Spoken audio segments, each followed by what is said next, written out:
Alright, Diablo players, let's talk about it. Season 7 and the future of Diablo, and why Season 7 is going to be one of the most important ones that can potentially make or break Diablo for a lot of players.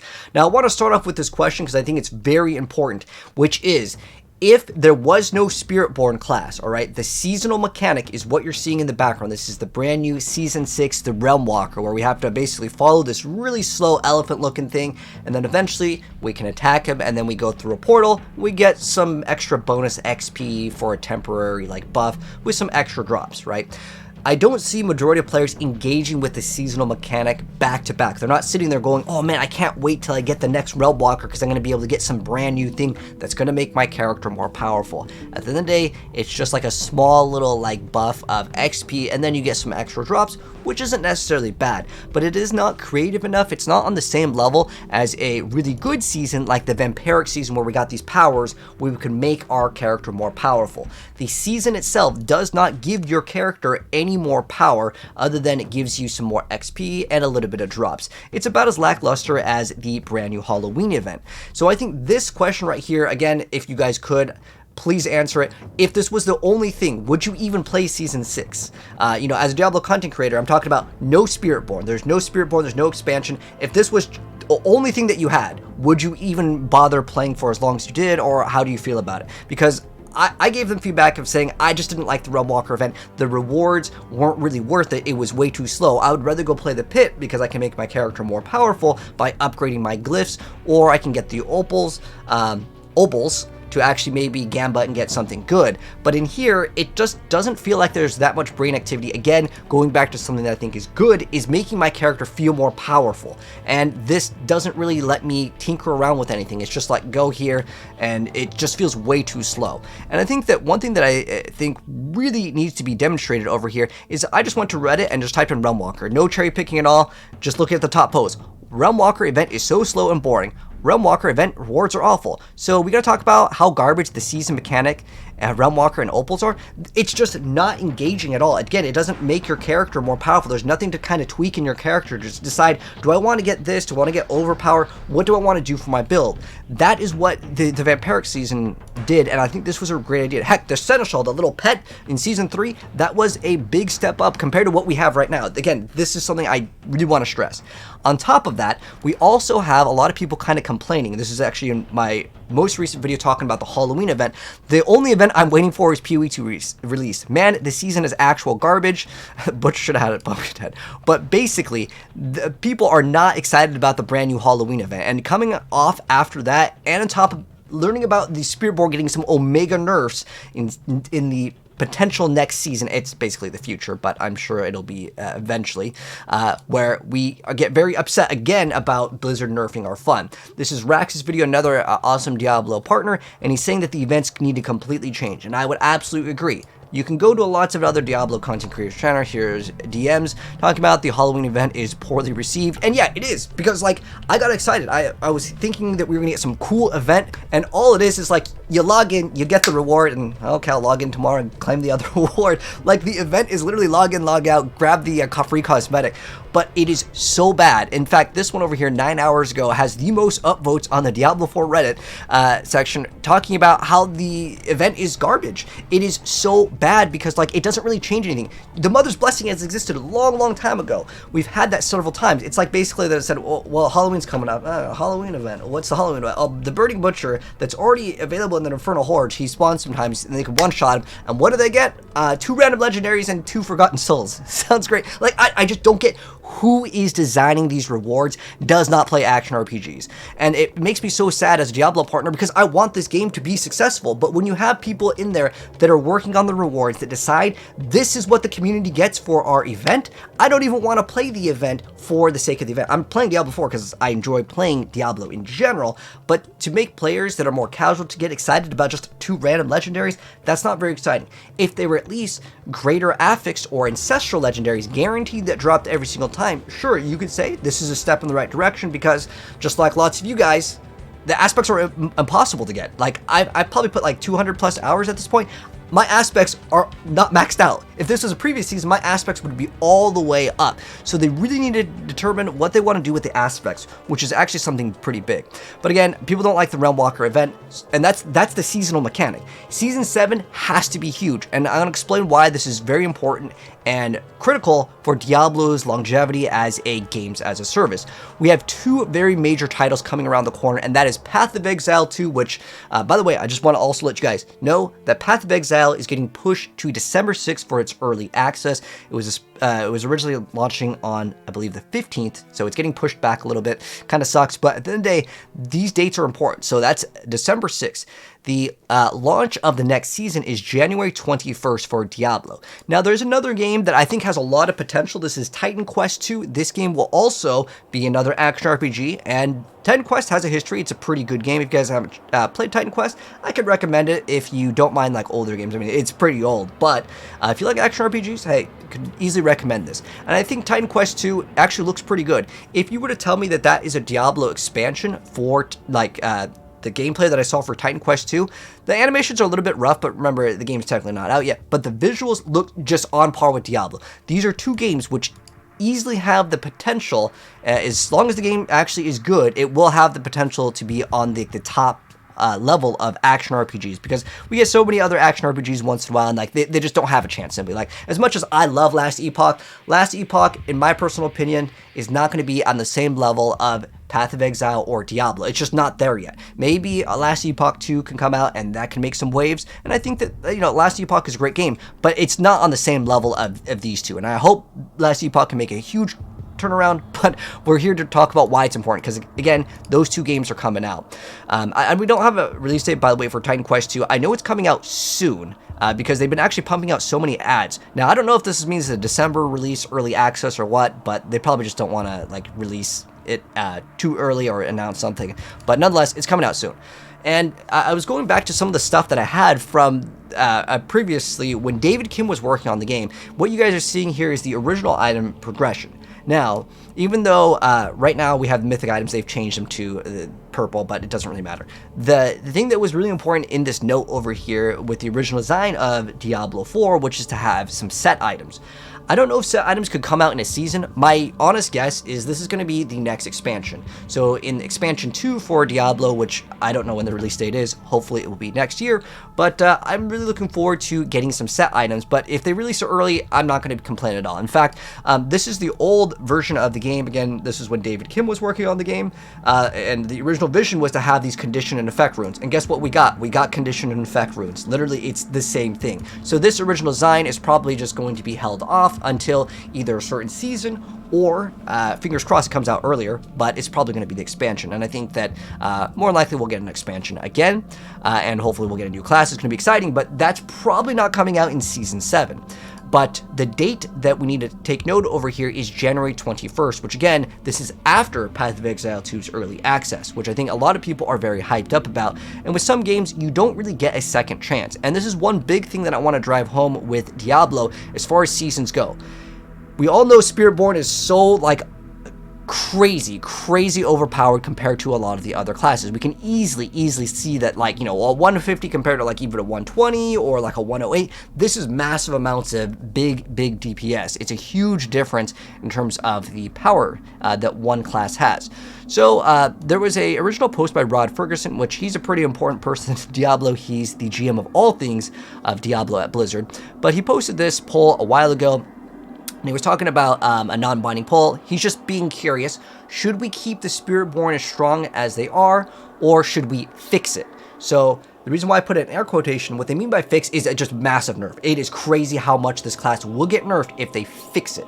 And so people want to feel powerful, right? You can see 2/3 of the community that at least follow him are saying that we want the class to be left alone. Do not nerf it. But, you know, Elon Musk over here is saying buff the other classes, they will love it. And what I think was kind of unfortunate, he actually also mentioned that he's not going to offer buffing the rest of the classes. They're only fixing SpiritBorn. So how could I get excited if I'm like a rogue player or anything that's non-SpiritBorn to think, okay, well, my class is not getting some major buff. Why would I want to play like again? And this also goes hand in hand with SpiritBorn right here, when he says, interesting, some people don't recognize between fix and nerf. But the thing is he's saying that they're fixing it because there's a lot of bugs with the double dipping of the Jaguar, you know, the Spirit Hall. There's also bugs with the Keepy-Like, Banner Swords, Talisman giving you more resource. There's a lot of bugs with the build, okay, straight up. But the thing is that when they fix it, we're going to deal a lot less damage. So let's say we do like a 1000x less damage, okay? That is going to make it less appealing for me and a lot of other players that were really excited. They built their SpiritBorn and then they go to the next season and they're like, wow, I did a 150. I'm so proud of myself. Okay, next season comes out. Oh, I'm stuck at a pit 90. I can't pass it. How does a player get excited about playing SpiritBorn or literally any of the other classes when you don't offer some, okay guys, next season we're going to be majorly buffing the rest of the classes and SpiritBorn is getting some brand new things. Like, you need to make the players kind of excited about playing, because when I hear my class is getting fixed and it was so broken and OP, I don't get excited to play the nerf version of anything in a video game. When it's a PvE oriented game, are the monsters calling you up, Blizzard, and saying, hey, you know, they're too powerful, you need to nerf them? At the end of the day, the way I see Diablo 4 is, it's a game, you feel powerful, you need to be just blasting in one shot and blowing up the screen. That's the way the game is designed. You can't really go back and just have, like, you know, a few monsters on the screen, making it like a Soulsborne or like a roguelike where every single monster is very powerful. I think the cat's out of the bag. You can't really go back to, well, you can only do like pit 90, and then players are like, wow, I can't wait to go hop on Diablo for another 100+ hours. I think that that's a big step in the wrong direction. And I wanted to kind of use some metrics to kind of look at, you know, how is Diablo doing, as this kind of correlates, right? As players kind of start to get bored of the game, I don't think it's necessarily, oh, we're too powerful, so I'm bored. It's like, okay, I kind of did what I wanted to do. And I kind of ranted a little bit about this in a previous video where I was talking about, like, my fun level as I'm playing Diablo kind of goes down, because like slamming the pit for like several hours a day, or just sitting there to browse Diablo trade and try not to get scammed on the website, it's just not fun. Right? Like, I think a lot of people are just kind of burnt out, and that's why Season 7 is really important, because we don't have a new class to play with. We don't have a new, like, you know, area on the map. How are you going to keep us entertained? That's my real big question. And when I was looking at Solino, if you guys are not familiar with this website, what it does is it tracks people that are watching. And the most important things that a lot of people, when they invest into games, when they offer, you know, deals for content creators, they look at their max concurrent, like, viewers, like what's the most that this person could potentially get, right? And that's also kind of correlated to, if someone's investing into a video game, how well is the game doing on Steam? How well is it doing on Twitch? They look at these metrics. Now, we don't have the official Blizzard number of, like, you know, what people are actually doing in terms of how many people are playing on Battle.net and console all combined, but this gives us kind of a picture here. This is the past 2 weeks, and if we look at keep in mind the expansion came out on the 7th, and we're looking at, well, like 30 days would go pre-expansion, so it wouldn't really be a good metric here. But if we look at the max viewers, like over here, what is the number between what it was and what it is now? We're down 76%. Now, if we also look at the number via Steam charts, which just tracks Steam, by the way, it does not track, you know, Battle.net and all the consoles. But if we look at this number, and then we look at also specifically the number when the expansion came out, because technically it was the 7th, but remember, they couldn't get the servers to work. So if we look at this number over here, which is 45,231. This is kind of like the peak of the expansion, right? And then we take that number and we look at this number over here, what's currently being played right now. We can kind of divide those numbers, and we can see that 70% have actually left. So about 30% of the players that hopped on during the, like, peak when the game was out, that's actually pretty related to Solonome, because if we look at, again, the peak over here, that was 76, and if we get this number, it's, well, 30% remain, which is very, very close. So basically, 70% have gone, and on Solonome, it was 76. So basically, there is direct correlation when you look at how many people are watching a game on Twitch with how many players that are playing. Now, it's not going to be the same for every single game. Sure, there's outliers, but I just wanted to paint the picture that a lot of people have left the game. And will they come back during the next season? The next season has to be a blast to actually play. And I think that if you nerf everything, people are going to be very upset. This is the kind of the same thing that I think has happened with many games. Now, I haven't personally played Helldivers myself, but there's another game that I played that kind of had had a huge drop of players, which was called the First Ascendant. They had an expansion come out, and like I was fully min-maxed in the game. I would one-shot everything. It was feeling good. I was the SpiritBorn of the game. And then I came back to try out the new content, and I couldn't kill anything. And they have addressed it, but I just didn't care. I literally didn't come back. And sometimes when you nerf people too hard, they're just like, dude, I invested so much time, I just don't want to play. And that's exactly how I felt. Another thing that I think is important with Diablo is we have all of the mindset of, we're going to shift up the meta, right? We nerf one thing and then we buff another thing. How many times can you actually do this with the skill tree, though? And that's what I'm kind of worried about. Like, for example, with the Barbarian, right? We had the Whirlwind Dust Devils build. Hammer of the Ancients, we had that. That was bugged, and it was really cool for a while. Then they nerfed that. Upheaval never really was good, but let's say Upheaval was really good. Technically, Ren was really good in Season -1 because when we had the earlier access to the game, Ren was so OP you could hit for infinite damage. It was really good. It got nerfed. So at some point, this, and this have seen play. Double Swing was good to an extent, too. But then we have Upheaval. Okay, so let's say Season 8 comes around, because Season 7 Upheaval is the cool thing to play. What else do? You've ran out of core skills. So unless we keep on adding new skills, which I think could be a cool idea, if every single season we get a brand new skill, I think that could inject a lot of life into this game. So that's why I think Season 7 needs to be massive, because we need something new to play around with, otherwise we're going to get bored of the game. So I think that's very important. Another thing that I really wanted to kind of highlight here, and just for like Season 7's wish list to kind of go over what I would like to see, is I want to see some things that, never saw any play to see actual play and actually be good. I don't know how many times we've seen Rabies get buffed, Teleport get buffed, and there's still there was a 500x damage multiplier on Teleport, and it's still not even the top tier build. I think when they do these massive buffs, they need to be somewhat viable, or if you've ever played like crackling energy builds, they just need to make those good enough to be near the top. They don't have to be exactly the top, but somewhere at least near competitive, so the players that are, seeing all these buffs could actually be interested in playing them. But then also looking at some of the stuff that's like bait for newer players, because I get asked this all the time. Slaydra, what build should I build? I just got the new mythic, and I tell them, go salvage that item. It's garbage. Just run Radakipalike. It is 1,000 times better with this, because Radakipalike makes every single hit overpower with the Banished Swords Talisman combo, whereas this, well, I get 10 hits and then it goes away. It's crazy how different of a level that the mythics don't have compared to just the uniques. Now, the mythics are like the rarest item. Now, I also think mythics could be a little bit easier. There could be some guaranteed way to grab them, as sometimes I see the mindset of, I can't get a mythic, they're impossible. I did 100 runs and I got 0 mythics. Well, I mean, I don't control the drop rates, but just some guaranteed ways to get them would be good, because I think for the average player, you're not going to be on Diablo.trade, so you're not going to be able to craft using the runes system where you're able to just get what you want with just 2 sparks. So a lot of people are just RNGing with either the 2 sparks, and then they get this garbage and they're like, oh man, I can't wait to build something with this, and then I have to let them know, I'm sorry Timmy, this item, it's garbage. You just salvage it for another spark, see if you can get something good. And another thing I wanted to mention is these seasonal powers need to be good. Again, I'm going to mention, please, can we just, you could literally copy and paste the Vampiric season, and I think it's so much better than what we had in the past few seasons. The Holy Bolt season, that's all it was. All it was you had a Profane Might Cage, and then you had the Holy Bolt Elixir. That was the seasonal power. That was not interesting or very exciting past the few moments that you had, and then after it got nerfed, a lot of people just kind of dropped the thing completely. But I think a seasonal power or a seasonal mechanic should get me excited to continuously want to go ahead and do the seasonal mechanic continuously, versus, again, after doing the Seething Realm mechanic, I didn't really have too much interest in doing it again.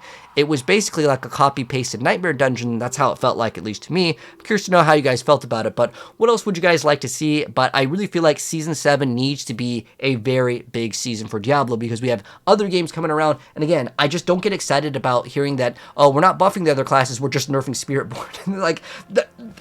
Hold on, I need to find the post. Okay, so here's the post, because I just wanted to have everything clear. He said, should we fix the SpiritBorn or whatever? And he said, also, no, I'm not offering break the other classes. So meaning that more than likely, what we're seeing is maybe what we're going to get. I'm hoping that this is just for that time being, not going to next season. That means no buffs or other class, just nerfs to SpiritBorn. Again, that doesn't get me at least me personally excited, but I want to know what you have to say about any of the things that we talked about. But I think Season 7 needs to be absolutely preem, as Cyberpunk would say. Anyways, thanks for enjoying the rant and the TED Talk. If you guys enjoyed the video, drop a like on it. If you're new here, hit subscribe to that bell, and hopefully we can get some of these things addressed, specifically these events. Like, fingers crossed that we get some sort of, like, winter event that is much better than just a random 2 legendaries and 2 Forgotten Souls for rewards. But anyways, take care, guys. I'll see you guys in the next video. Peace out.